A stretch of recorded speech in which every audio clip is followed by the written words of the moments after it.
Boa tarde. Achei muito animado. Oi, irmãs, boa tarde. Boa tarde. Melhorou, eu era animada. Bom, vou começar com uma pergunta. E se a resposta for sim, levanta a mão. Se a resposta for não, você levantar. Quem aqui tem família? Eu. Ah, todo mundo tem família, muito bem. Bom, quando vemos a palavra reino, geralmente a gente pensa em missões, a gente pensa em expansão da igreja, a gente pensa em coisas que você tem que ir longe para fazer. Mas tudo isso também faz parte do reino. Só que existe uma verdade que muitas vezes esquecemos, que o primeiro território missionário tem que ser na nossa casa, tem que ser a nossa família. Porque se a nossa família estiver desestabilizada, se a nossa família estiver desamparada e a gente está buscando pregar o evangelho das outras pessoas e deixando a nossa casa de lado, a gente vai estar certa nisso? Não. A gente vai estar colocando as outras pessoas em primeiro lugar, mas esquecendo a nossa própria família? Bom, antes de Deus me enviar para o campo missionário, que eu moro em uma pessoa no Nordeste, Ele também me colocou como testemunha da minha própria família. E lá eu pude ver, só fiquei 18 anos, mas eu pude ver o quanto minha mãe era exemplo dentro de casa. Uma mulher forte, guerreira, batalhadora, ela sempre me inspirou. Mas imagina se fosse o contrário. Se minha mãe não fosse da igreja, se a minha mãe não fizesse as coisas certas, se a minha mãe falasse palavrão, se ela xingasse, e aos domingos ela fosse ao culto, mas em casa ela não fosse assim. Vocês acham que eu teria escolhido mudar a minha vida inteira, largar tudo, todo mundo, e para o outro lado do Brasil, pregar a palavra para as pessoas que eu nem conheço? Bom, eu acho que não. Ao longo desse ano, eu conheci muitas pessoas lá. Muitas pessoas mesmo.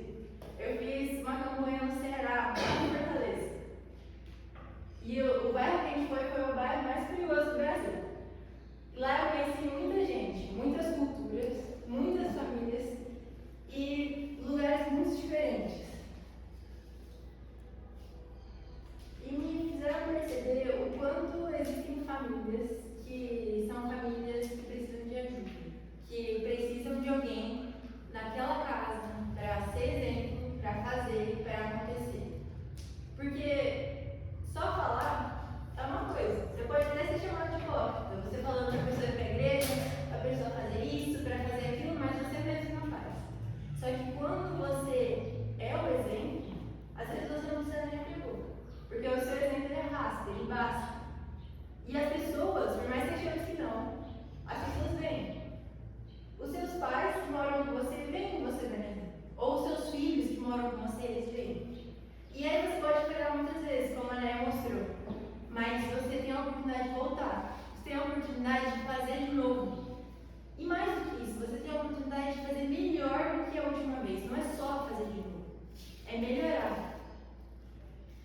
Tem muitas famílias que elas sobrevivem juntas, que elas moram juntas, elas estão debaixo do mesmo teto.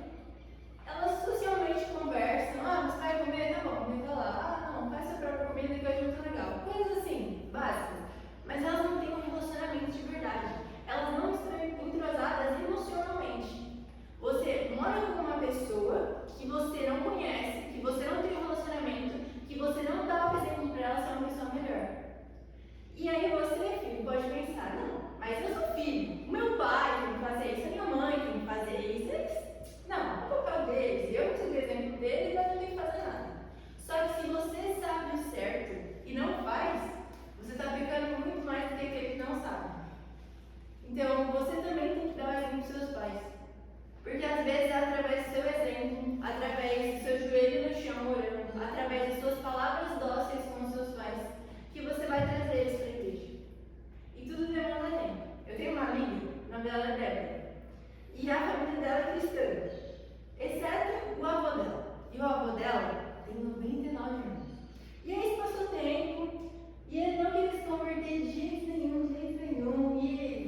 mas ele escolheu falar sobre a família.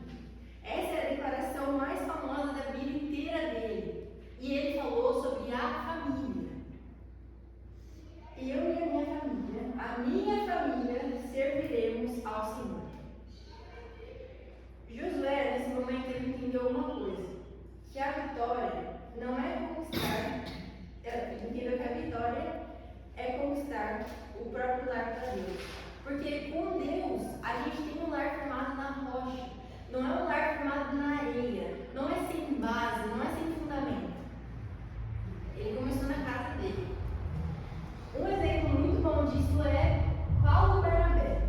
Acho que algumas pessoas devem ter ouvido falar deles. Eles fizeram a primeira viagem missionária em Chipre. Eu não sei se todos aqui sabem, mas Chipre era a cidade de Natal e Barnabé. E eles tinham o mundo inteiro para pregar a palavra, para evangelizar, para sair, para fazer acontecer. E aonde eles foram? Aonde eles escolheram? Ir para Chipre, na casa deles, na casa de Barnabé. E começaram a pregar a palavra para as pessoas dali.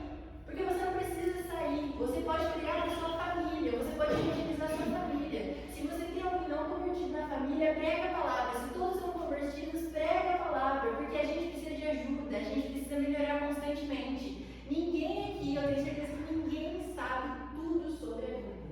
E mesmo se já tiver lido a Bíblia inteira, mesmo se já tiver entendido uma grande parte da Bíblia, em outro momento da sua vida, você vai pegar a Bíblia, vai ler ela de novo, e pelo fato de você estar em outra fase da sua vida, ela vai ser interpretada de uma maneira totalmente diferente. E aquela palavra vai te impactar de outra maneira e vai te ajudar a ser uma pessoa melhor. E se você não está entendendo a palavra de Deus, busque ajuda. Muitas pessoas conseguem liderar ministérios, conseguem liderar empresas, conseguem liderar muitas coisas, até mesmo um projeto milionário, trilionário. Mas elas não conseguem liderar a própria casa. Elas têm dificuldades em liderar a sua família. E a nossa família aqui é uma das nossas maiores prioridades aqui nessa terra. O reino, ele não pode ser algo que a gente pratica apenas aos domingos. A gente não pode ir para o culto aos domingos e tratar a nossa família bem lá, porque está na frente dos irmãos. A gente não pode ir aos domingos, tratar todo mundo bem, chegar em casa e falar: não, agora estou cansado, estou exausto, já fui para o culto, trabalhei a semana inteira, não quero falar com você, sai daqui. E sai do meu quarto, quero dormir. Mas você não está tendo relacionamento com seus filhos, não está tendo relacionamento com a sua família, porque você está cansado. Mas fora de casa, tá tudo bem. Você é uma pessoa ótima, você é simpático, você se esforça para falar, você escolhe as palavras que você quer falar para não ferir as pessoas. Você tem essa maestria de falar, você se esforça de verdade. Mas com a sua família, que você está relaxado, que você está de boa, você não se esforça. O cristianismo, minhas irmãs, ele precisa ser vivido de segunda a segunda. Não é porque você está sozinho com o irmão que você vai se confessar, que você pode começar a falar um monte de palavrão, cuidado. Que você pode começar a xingar e falar: não, porque aquele filho fez você vir para mim, eu estou muito bem, que não sei o quê. Você tem que ser cristão a todo momento. Não é porque você está confortável que você pode baixar a guarda. Porque se você baixa a guarda, o diabo entra e faz a festa. E não é isso que Deus quer para a nossa vida. O inimigo, ele sabe o valor da nossa vida. Ele sabe, ele é muito astuto, ele é inteligente. E ele tenta entrar nas nossas vidas de diversas formas.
porque um fez, o outro disse, deixou de fazer. Não tem um tempo de qualidade que você senta, que você conversa, que você está junto. Os casamentos estão super fragilizados. Qualquer coisa é motivo de briga, qualquer coisa é motivo de se distanciar. E a gente sabe muito bem. E os principais motivos é o excesso da tecnologia e também a falta de relacionamento. É uma das coisas que está influenciando muito, por mais que muitas pessoas não queiram admitir. Uma vez eu fui almoçar na casa de uma família e aí eu cheguei lá, eu estava ajudando a esposa do moço a fazer o almoço, né? Tudo tranquilo. Aí ele sentou para comer, o marido dela não saiu do celular. Ele ficou o tempo inteiro aqui mexendo no celular, eu conversando com ela, conversando com ele, ele não saía do celular. E qualquer coisa que ela falava, ele era grosso com ela, porque ela estava atrapalhando ele mexendo no celular enquanto estava almoçando em família. Então, para a gente ver o nível que está chegando, que a tecnologia muitas vezes acaba sendo mais importante do que a própria família, porque eu estou descansando, estou mexendo no celular para ficar com a minha família, porque eu quero jogar um xadrez, eu quero jogar alguma coisa, porque eu quero assistir. Não, tá falando agora? Tá falando nessa hora? Eu tô assistindo aqui o jogo, você não tá vendo o que eu tô assistindo? Tô assistindo o tutorial aqui para eu aprender a fazer, agora eu tô ensinando, você vai me atrapalhar agora. E a sua família, que era para ser prioridade, o celular, você não tá colocando em primeiro lugar.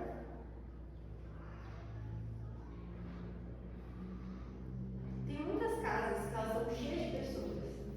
Cheias, um monte de filho, tem avô morando junto, avó, tio, tia, todo mundo. Mas a comunhão, a conexão é vazia. É um monte de pessoas juntas que ninguém faz ideia de quem é, do porquê tá ali. Só tá junto. Não tem um propósito maior, tá junto porque é família. Mas quem é fulano? Não sei o que ele gosta de fazer, não sei o que ele faz, não sei quais são os problemas dele. Como você pode ajudar ele? Não sei, não converso, eu não tenho intimidade suficiente para saber. Não tem intimidade com a sua família, para conversar com a sua família, para saber sobre o que estão passando. Não tem intimidade para orar com a sua família sobre alguma coisa, pedir uma ajuda para Deus para agradecer. Bom, por mais que a casa esteja lotada, está vazio. Se você não tem um relacionamento com as pessoas da sua família, pode ter 1000 pessoas dentro de uma casa que ela vai estar vazia. É uma solidão. Porque o inimigo sabe, quando a família enfraquece, a sociedade também enfraquece. E esse é um dos pontos que a sociedade tenta enfraquecer a família, tenta diminuir o homem no seu papel de homem, para ele ficar mais afeminado, não cumprir o seu papel. Tentam colocar as mulheres empoderadas, mas de uma forma mais pejorativa, como não preciso de família, eu posso me sustentar sozinha, e podem. Só que Deus mostra que com a família tudo é melhor. Tudo é mais fácil, porque o nosso propósito aqui também é criar uma família com as pessoas, também é ter bom relacionamento, também é pregar para o Evangelho. Bom, mas também tem quando a família é fortalecida. Quando a família é fortalecida, quando ela está junta, o reino de Deus ele avança. Deus se alegra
Será que Jesus, ele sente os cravos nas mãos de novo quando a gente peca? Ou se ele sente um peso na cruz, aqui nas costas dele, quando a gente fala de respeito a alguém? Como será que é para ele? Olhar tudo aqui em cima e falar, nossa, eu morri por eles, eu dei a minha vida por eles, eu amo tanto eles, e mesmo assim eles não estão conseguindo cumprir o seu papel na família. Eles não estão transpassando o meu amor para a família. Porque um dos elos mais importantes que a gente tem é a família. É mais fácil evangelizar longe do que ter testemunho de perto. Às vezes é muito fácil chegar nas pessoas e falar da sua vida, sobre coisas que você passou, se a pessoa não conhece você. Se ela não vai estar com você no seu dia a dia, é muito fácil chegar e falar, olha, semana passada aconteceu isso, fiquei muito triste, foi muito difícil para mim, mas isso me ajudou a superar e agora eu sou uma pessoa muito melhor. É muito mais fácil falar isso para uma pessoa que não vai te julgar depois, que não vai te questionar sobre o que você passou, não vai te questionar sobre a sua melhora, que às vezes a própria família mostra isso na sua cara e fala, olha, você está fazendo isso, está fazendo isso, de uma forma super crítica. Não uma crítica construtiva, não querendo te ajudar, mas querendo criticar. Então, por isso, às vezes, é muito mais difícil falar para a família. Porque em casa, as pessoas conhecem quem realmente a gente é. Conhecem as nossas falhas, conhecem as nossas reações, conhecem os nossos defeitos. Nos conhecem verdadeiramente. Quando nossa guarda está baixa. É justamente por isso que a família é um lugar tão poderoso de transformação. É onde a gente se mostra de verdade e é onde a gente tem a oportunidade de transformar. Porque a família também ajuda, a família também está junto, a família também auxilia. Porque é a sua família. O Evangelho se torna real quando ele sai dos nossos lábios e entra nos nossos relacionamentos. Quando criamos um relacionamento verdadeiro com as pessoas, com a nossa família, quando nos esforçamos e podemos mostrar quem realmente somos. Mas não sendo rudes, mas sim se esforçando, sendo gentil.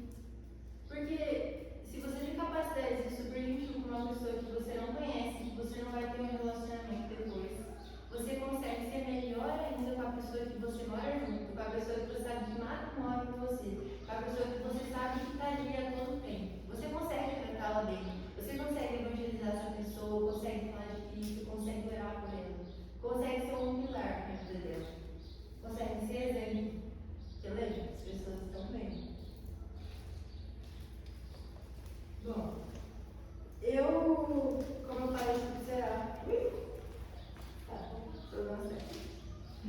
eu falei sobre o Ceará, e lá conheci muitas famílias. E eu achei que eu já tinha visto um pouquinho disso nessa vida, mas foi surpreendente. Em uma das famílias, a gente estava fazendo campanha de oração, então você chama a pessoa, olha com ela, conversa, toma um café e depois você vai para a próxima casa. E uma das casas que eu fui, uma senhora recebeu a gente, o nome dela era Maria. E a filha dela chegou um tempo depois. E eu falando com ela, explicando sobre a Bíblia e tal, beleza, e ela ouvindo, respondendo aquela interação.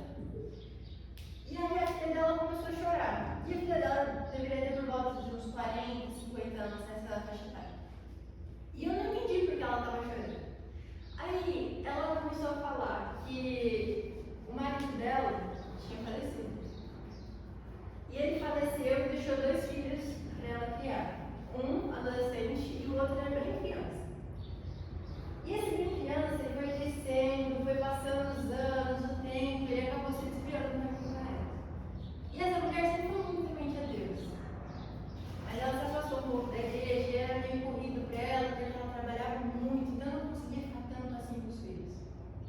E esse filho mais novo, pelo fato de ele ter se desviado do caminho, além de ter cometido vários crimes, ter entrado para facções, ele acabou falecendo também. Então ela perdeu o marido e o filho. E sobrou um filho no meio, né? Então, esse filho no meio, ele se revoltou.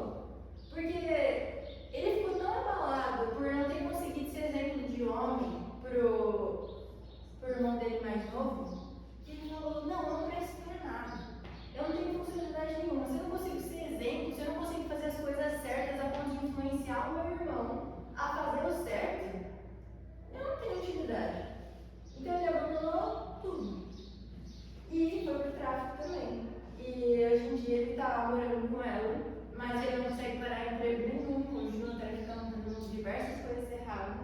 a mulher dele vive desesperada, angustiada para saber se no outro dia ele vai estar vivo, se no outro dia ela vai acordar e ele vai estar do lado dela.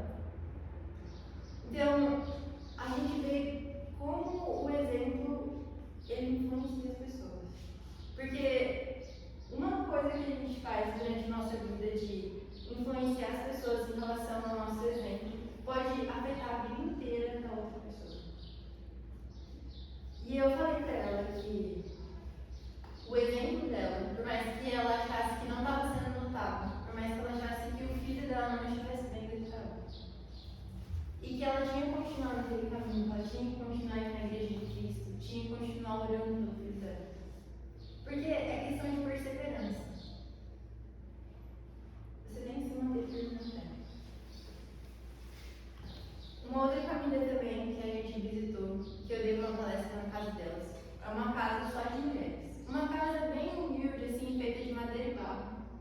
Tinha quase umas 10 mulheres morando. Tinha avó, tinha mãe, tinha netas, várias.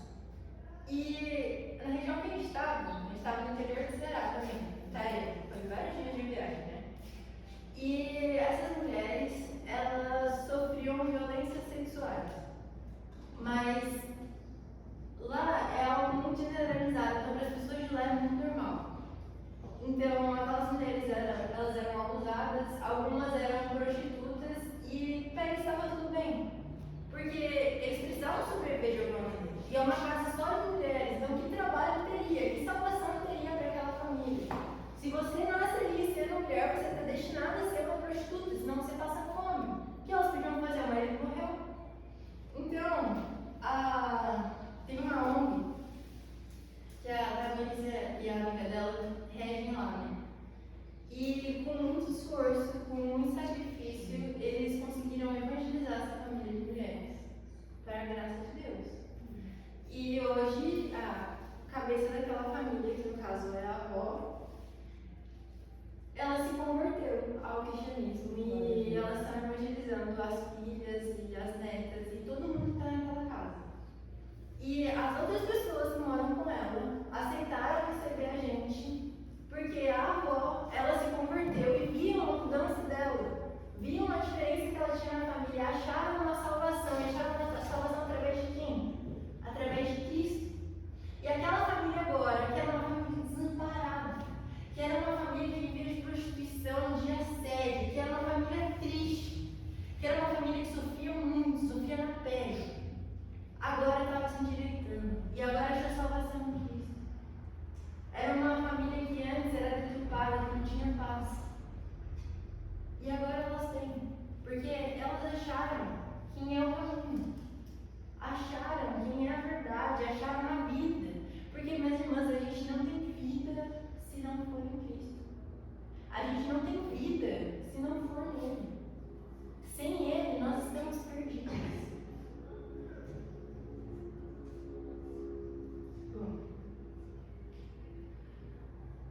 Josué, ele tomou essa decisão antes da família tomar. Porque ele fala, eu e a minha família serviremos assim.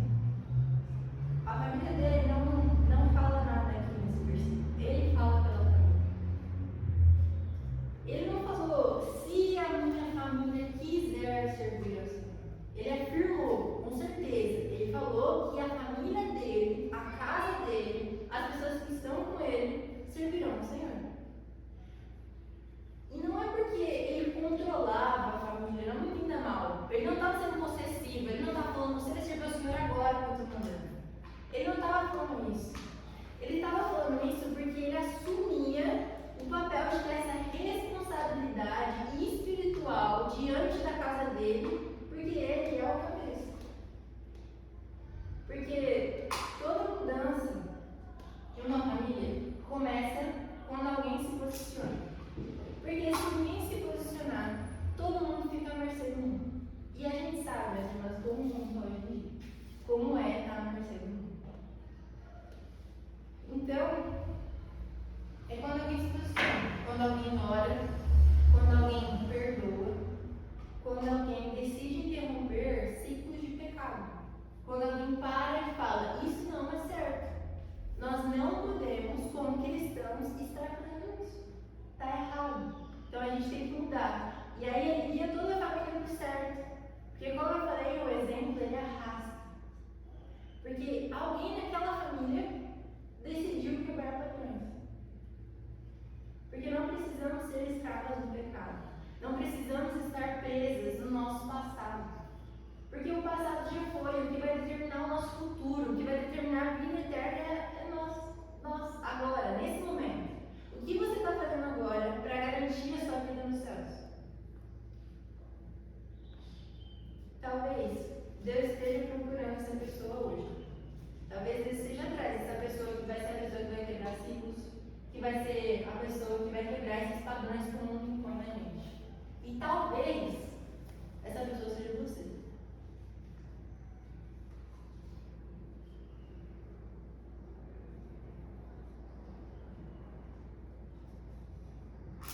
Família é o primeiro lugar onde mostramos quem realmente serve a Deus.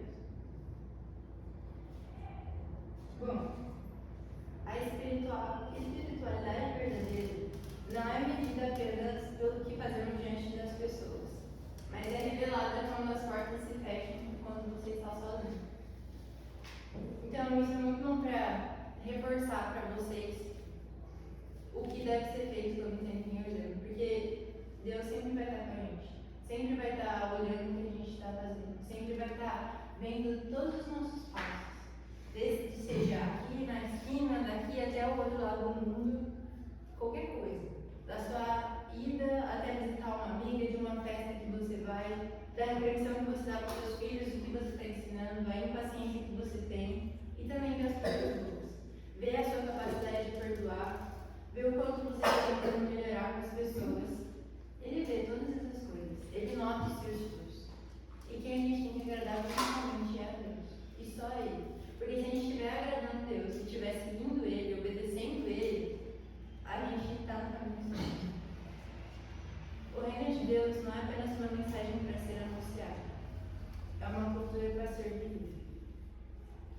Quando o Josué olha para o futuro, ele entende algo fundamental, que as próximas gerações dependiam das decisões espirituais que ele estava tomando dentro da casa dele.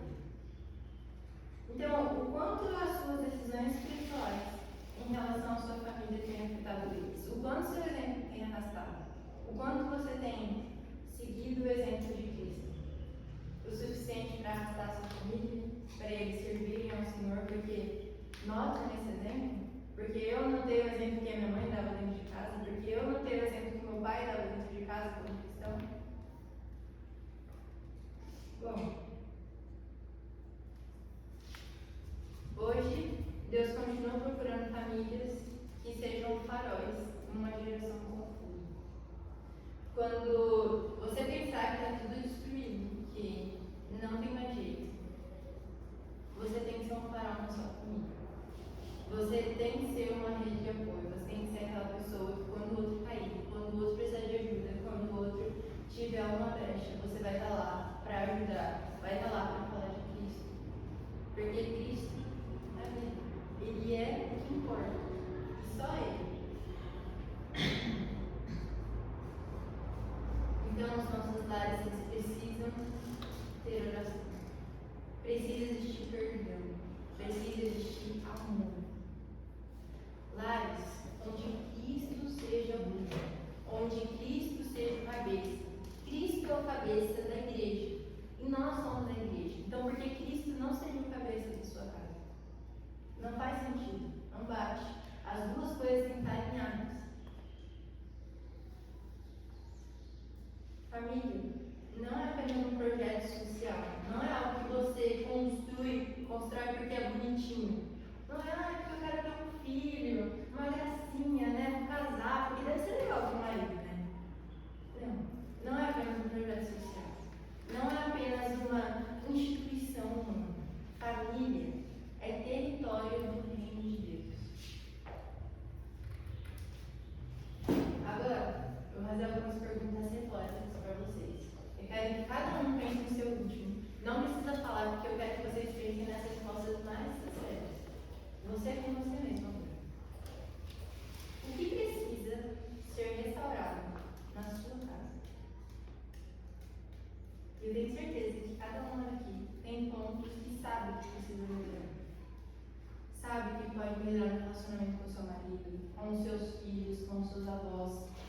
com seus netos. Todos sabemos. O que precisa ser restaurado? Porque quando você acha o problema, você com certeza terá uma solução. E a gente sabe como. Próxima pergunta é: quem precisa ser perdoado? Quem você precisa perdoar? Quem está no seu coraçãozinho que você não libera perdão? Quem fez alguma coisa para você e toda vez que você vê esse familiar, você fica remoendo na sua cabeça? Quem te incomoda? Quem está te impedindo de dormir bem à noite? E por que você não está perdoando? Seu mandamento é perdoar 70 vezes 7, 490 vezes. É uma hipérbole só para mostrar que a gente deve perdoar sempre. Que o perdão é infinito. Quantas vezes Jesus já perdoou cada um que está aqui? 20 mil? 500 mil? 1 milhão? Quantos pecados foram cometidos por cada um? E Ele perdoou cada uma dessas vezes, todas as vezes. Todas as vezes que você pecou com as pessoas, sozinha, com a família, cada vez que você xingou, que você foi desrespeitosa, que você saiu e fez besteira. Todas essas vezes que você arrependeu e pediu perdão, Ele te perdoou. E não porque Ele é besta, mas porque Ele te ama. E não é porque a gente merece, porque a gente não merece nada. Nada aqui é mérito nosso, nem a roupa que a gente está vestindo agora é mérito nosso. Tudo é mérito dele. E através dele, de Jesus Cristo, ele nos fez digno. Digno dos céus, pela graça dele. As duas últimas perguntas são: quem precisa voltar a conversar? Com quem você precisa voltar a conversar na sua família? Ou com quem você precisa conversar mais? Que você tem conversado menos? E ter um relacionamento social. Que você vê no churrasco, se cumprimenta. Que você vê na rua, cumprimenta seu parente, mas você não sabe quem é de verdade. Não sabe o que passa na vida espiritual dele. A última pergunta é: Cristo realmente, verdadeiramente, pode ser sincero com você mesmo, Cristo realmente governa o seu lar? É Ele que está em primeiro lugar na sua casa. Quando você vai tomar uma decisão, você pensa na opinião de Cristo em relação a isso. Pensa se Ele se agrada, se Ele faria a mesma coisa que você está fazendo agora, ou você tem que fazer escondido dele. Porque se algo tem que ser feito escondido, então não pode ser visto. E logo, se ele não pode ser visto, então não é grande Cristo. Vou orar com vocês agora. Senhor, palavras para as palavras. Vou fazer uma oração, fecha todo mundo. Fecha sua língua, sua baixa a cabeça. Senhor Deus, Papai do céu, grandioso, poderoso, misericordioso, bondoso, Santo és tu, Senhor. Queremos primeiramente, Pai, te agradecer por essa reunião de mulheres, por cada um que está aqui. Queremos te agradecer por nossa vida, queremos te agradecer por cada oportunidade que o Senhor nos dá. Senhor, queremos te agradecer por termos uma família, por termos filhos, por termos pais, por termos avós, por termos irmãos, por termos tios, por termos família. Porque sabemos que isso é projeto teu, Pai. Sabemos que o mundo quer destruir esse projeto de família, mas nós não podemos deixar. E precisamos da sua ajuda, Pai, para que isso aconteça. Senhor, sabemos que o teu reino não é apenas na nossa igreja, mas também na nossa casa. Que o Senhor nos ajude a edificar a nossa casa, nos ajude a ser exemplo. Que os nossos filhos, nossos pais, nossos avós, nossos tios, toda a nossa família veja Cristo em nós. Que os nossos relacionamentos reflitam a tua graça, reflitam a tua palavra.